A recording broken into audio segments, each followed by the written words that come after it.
Welcome to Short-Term Rental Solutions, a show for hosts and property managers looking to overcome obstacles, maximize revenue, and optimize their short-term rental business by learning from the innovators who are designing the solutions that are shaping our industry. Hey everybody, welcome to this week's episode of the Short-Term Rental Solutions Show. I am your host, Christianne, and I'm so glad that you have decided to take some time out of your day to join me here on the show.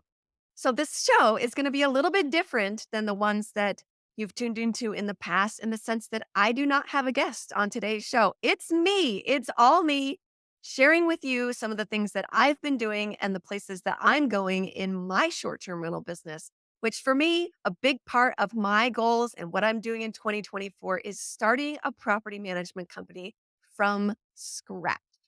I have been hosting the properties that my husband and I own and self-managing those for the past couple of years. And I had a very interesting experience in the fall of 2023 where someone actually found one of the homes that we own on Airbnb and was reading all of the reviews and all of the positive things that guests had to say about their stay.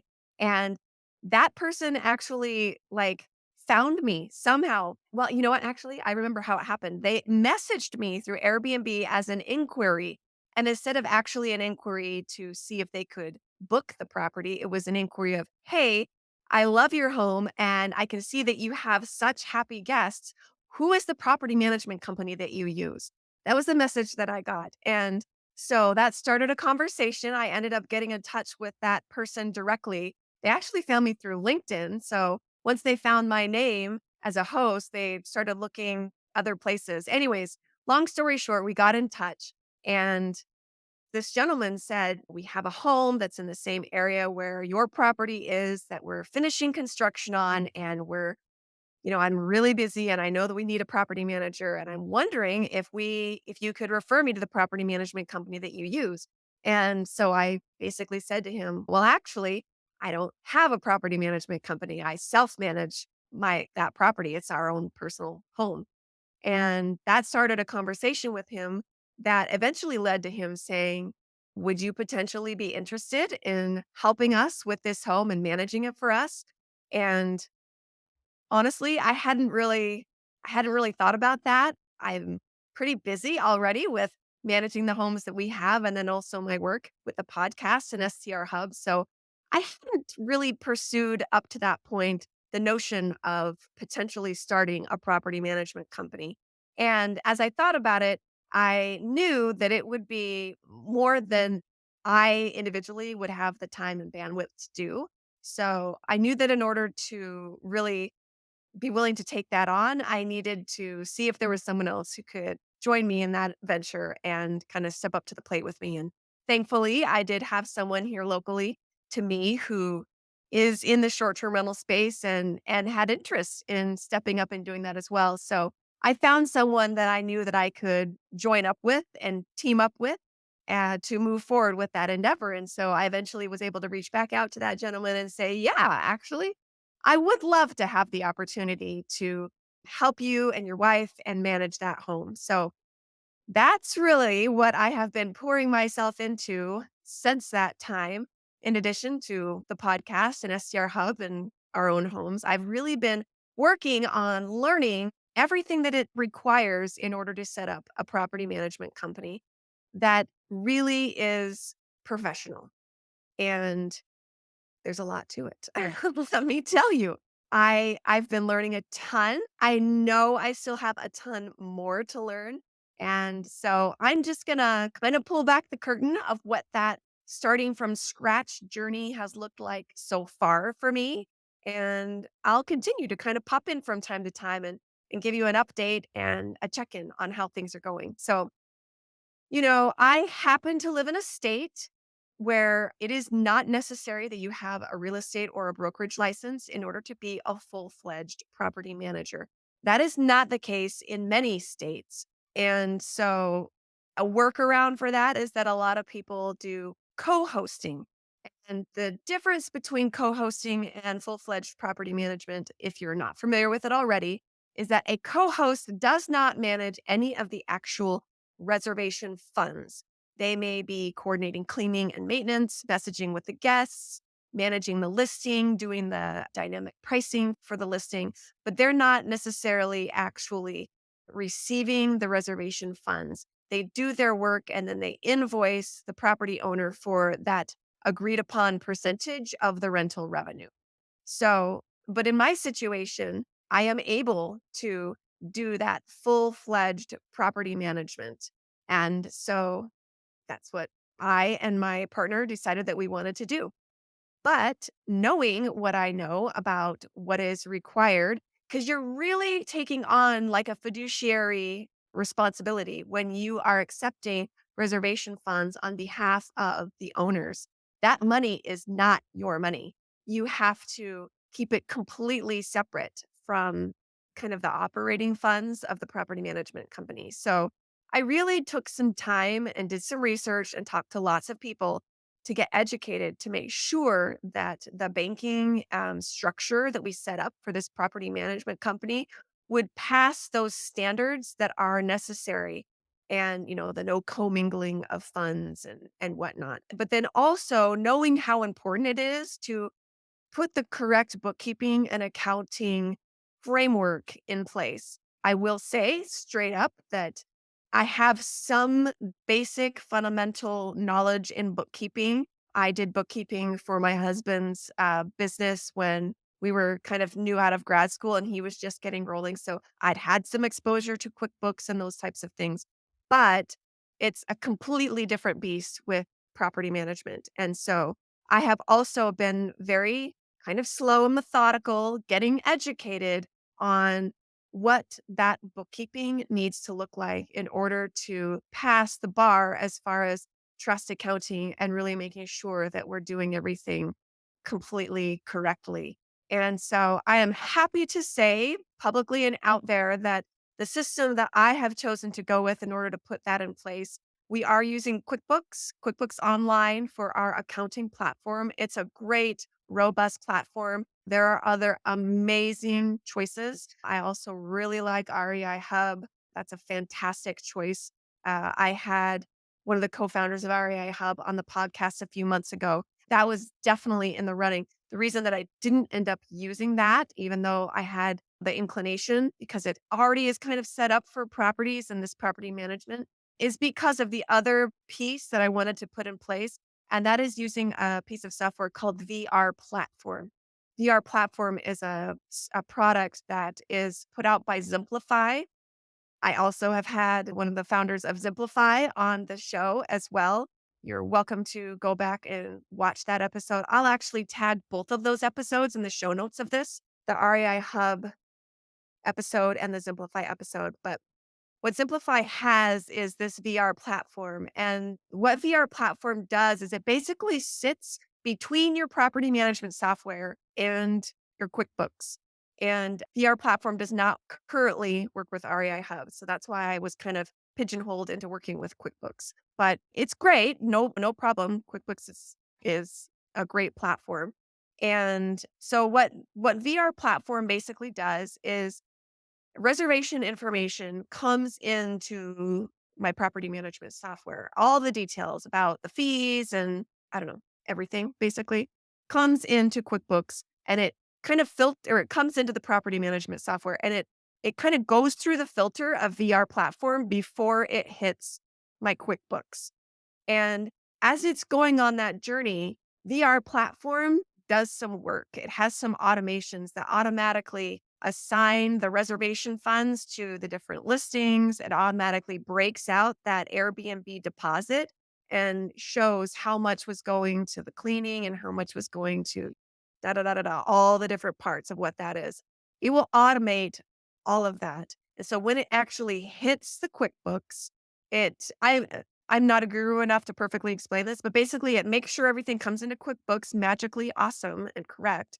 And then when I'm getting ready to do my owner statements, it will actually pull that back out of QuickBooks and help generate that owner statement in a way that accurately reflects the way that money came in, what part is the owner's, and what part is mine as the property manager. And you can add all the different little one-off fees like a technology fee and whatnot. I just needed a system that could automate and do a whole bunch of that so that it could be efficient and be working correctly, and it could kind of help compensate for the the weaknesses that I and currently the team have in kind of that bookkeeping and accounting system. And VR platform is designed as a robust kind of enterprise level solution. So, why on earth would I have chosen to be paying this rather high monthly fee for this software when I'm just getting started?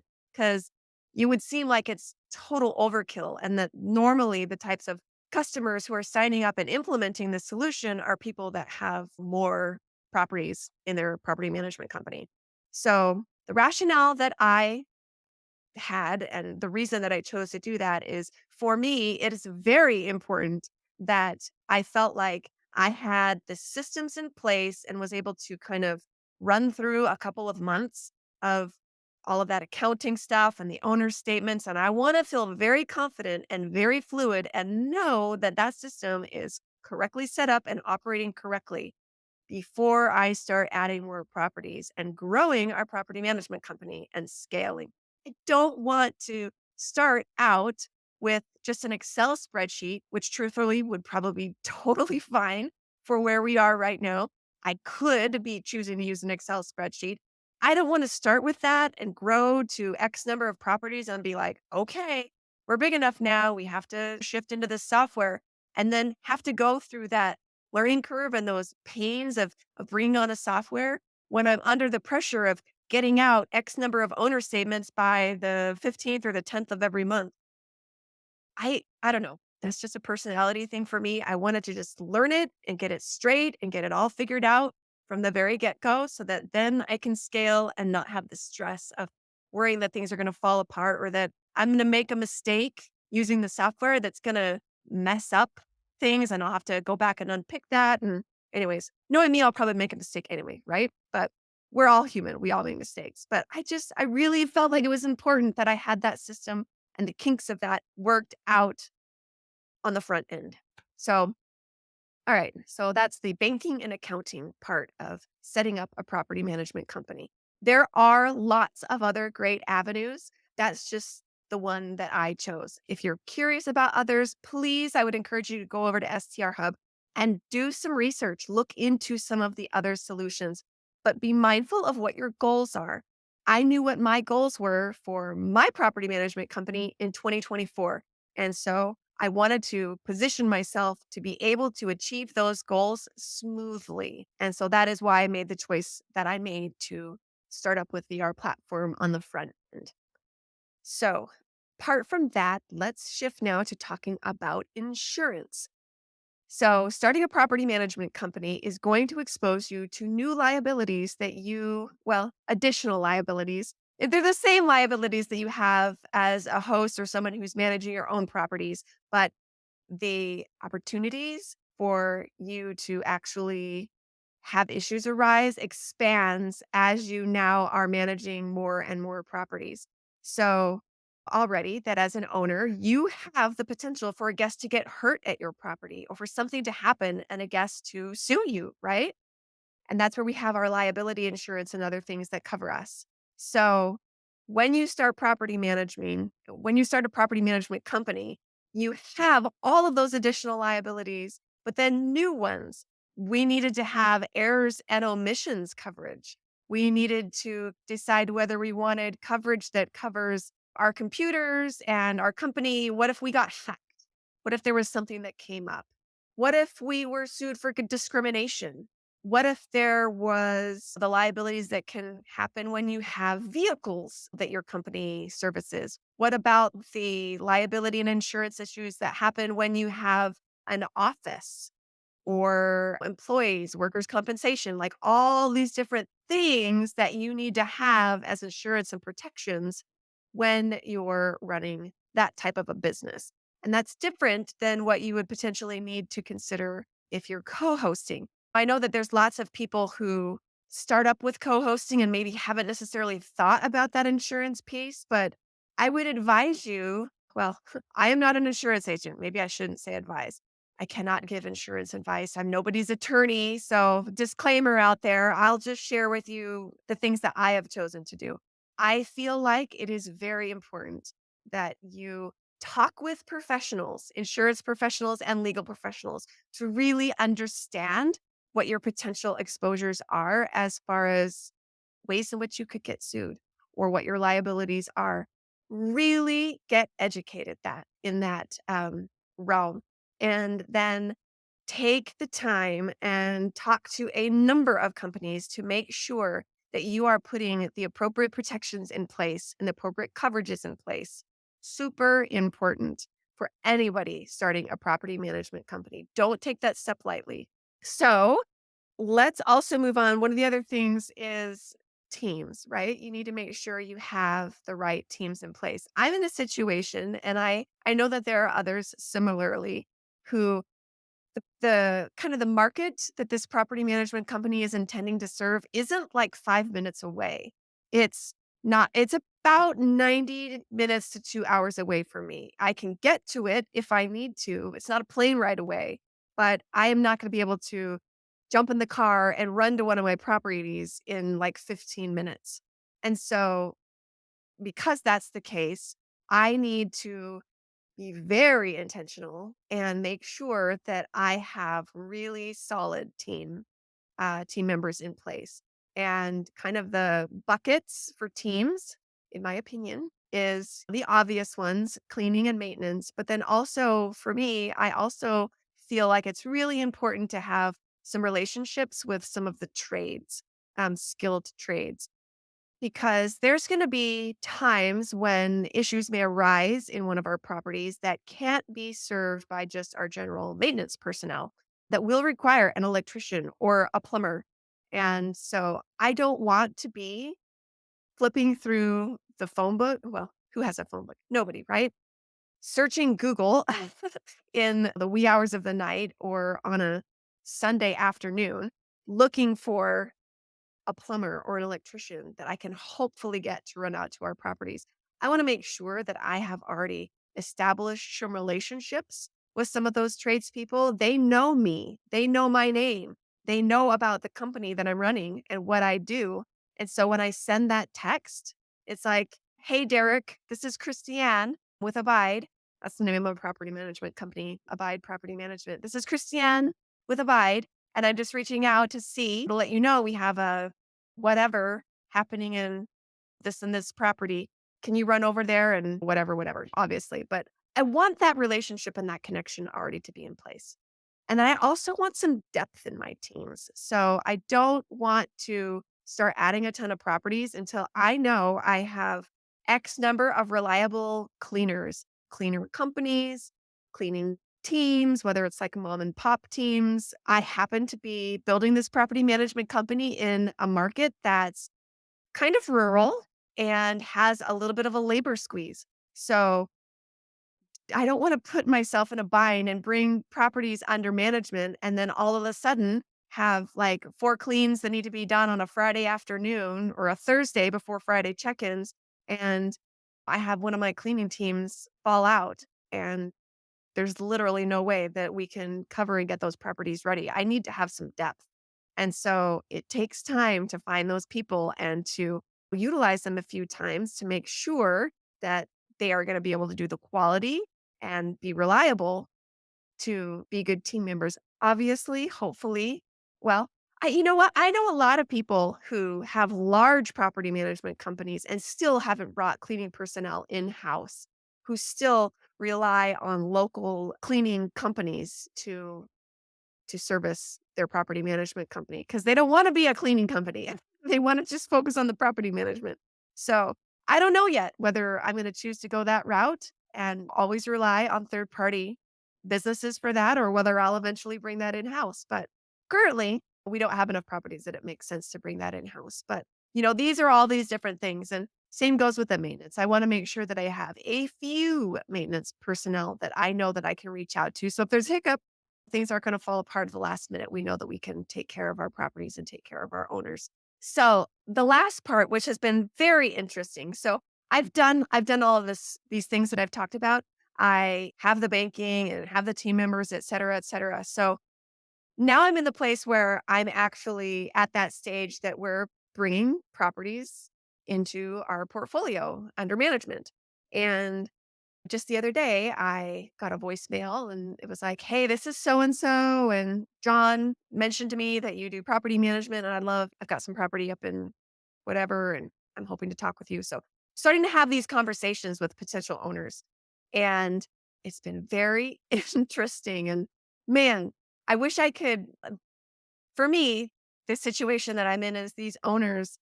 I'm managing in a very much so emerging vacation rental market. It's growing and expanding and lots of new listings coming on in our market. And so I'm seeing some of these properties and I don't know, I feel like I'm having to and I think everybody should. I'm wanting to be very realistic with these owners and, let them that is a great place. Let me tell you a few things, my opinion as far as what we could potentially do to help your property perform strong in the market. And maybe that's conversations about decor or enriching their listing with some additional amenities. I mean, this is all kind of low hanging fruit that many of us in the industry are familiar with.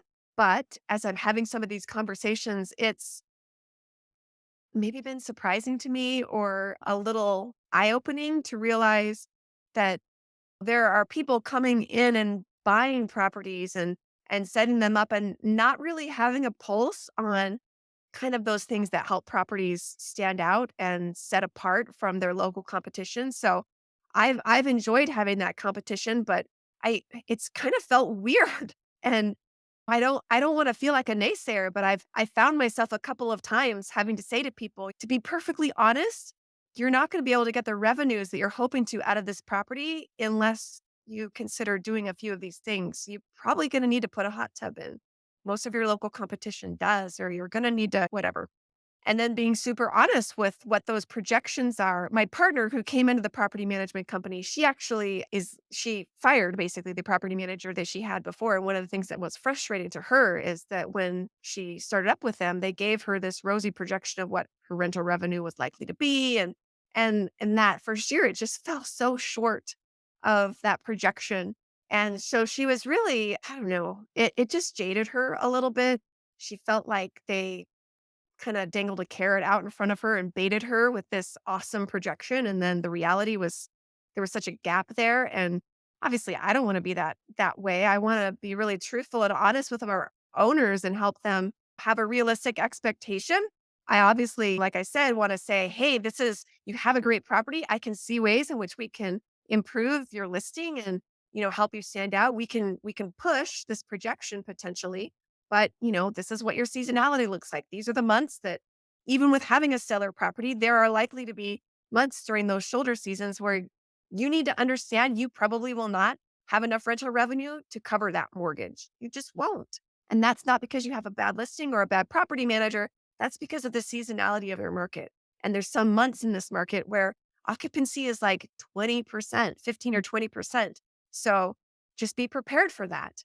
And it's just really that education process. So I've really, that's kind of where I am right now is educating potential owners on what the market looks like, helping them to understand what their expectations should be in a realistic way, helping them and educating them to see what we could do to outperform their local competition, but then also educating them on truthfully what their local competition looks like. What is a 3-2?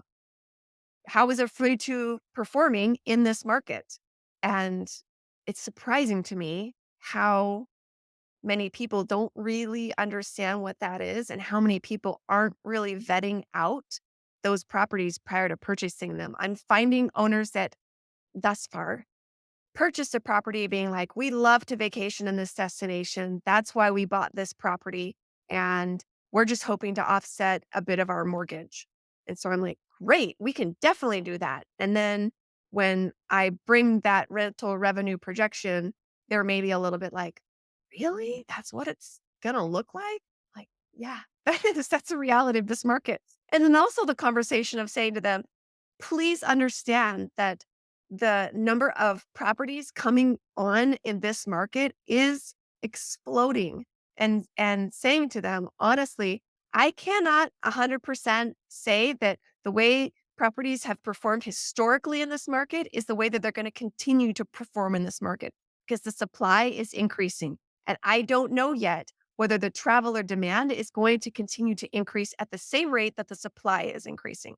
So, yeah, that feels like sometimes it feels like a little bit of a difficult conversation to be having with owners. And maybe some of you are going to listen to this episode and be like, wow, that is like the worst sales pitch ever. How are you ever going to grow your property management company if you're being that transparent with your owners? But I guess that's the type of person that I am. And I want to be super transparent and not just sugarcoat to my owners.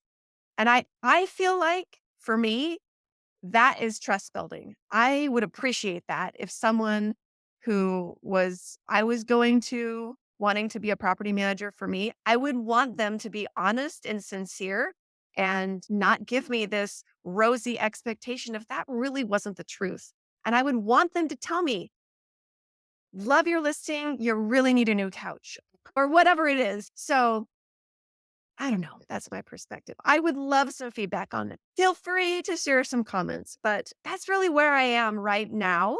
That's the journey that I've been going on, really setting that framework, wanting to put all of the proper foundation work in place, and then wanting to be the type of property manager that I would want myself. One that sets realistic expectations, one that's willing to provide me really valuable suggestions and insights on how my property can do better. And then one that's really going to be as transparent as possible and really be a good partner with me in making sure that they're taking great care of my home and doing the very best that they possibly can. So I don't know. For me, that's what it's looked like so far, and I'm really enjoying it and loving it, and I know that kind of the next steps for this journey, once I feel like we really have our systems solid and we're confident, then it's time to shift into that scale and growth phase, right?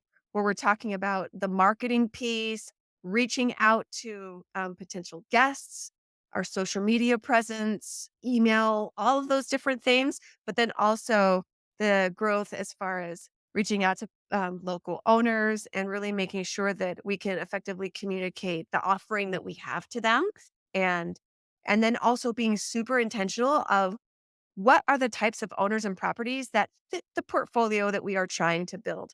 Not every listing is going to be a good fit for the company that we're trying to build. Just like we have guest avatars for our properties, as a property management was starting this fledgling property management company, I've really been intentional in trying to craft what I feel like the ideal owner is for us and what the ideal type of property is for us and what we're trying to grow. So that's a really important part too. And as I've spoken with property managers kind of across the board, that's one of the things that I've heard over and over and over again is about how once they got started, they just kind of took any property, any owner that had a property that wanted help with managing it, they just took those properties on. And based on how many times I've heard that over and over again, I am trying to not walk into that trap myself. And I'll tell you though, it's really easy to just be like, oh, a property, another listing. I can add a door to my property management company. Yeah, it takes some real mindfulness and being intentional to not do that. So yeah, those are the things that I'm learning. I hope there was some value in just sharing all of that and being super transparent. There's so many skilled hosts out there that are curious whether property management could potentially be right for them and whether co-hosting could potentially be right for them. So I hope that by sharing all of that information with you, there's been some value there. And man, I need to record a whole nother episode because in addition to all of this, there's the conversation in our household about are we going to be buying another property in 2024? So yeah, that's a whole nother conversation. And actually, I have a guest coming up that we're going to be talking a little bit about the real estate market here in 2024. So, looking forward to having that conversation and bringing that to you. And hey, I would love any feedback on this. If you're in the similar situation or if you have questions or if, hey, if you've got tips for me, in this property management journey, feel free to reach out. And I'd love to hear from you via email, Christiane at STR Hub or at Christiane Crump on the social media platforms, or even in the STR Hub Facebook group. I'll put a link to that in my show notes. And yeah, any tips that you guys have for me. And let's just keep the conversation going. I'm happy to check in and share with you how things are going as the year progresses. So thanks so much for tuning into this week's show. And I look forward to seeing you back here next week.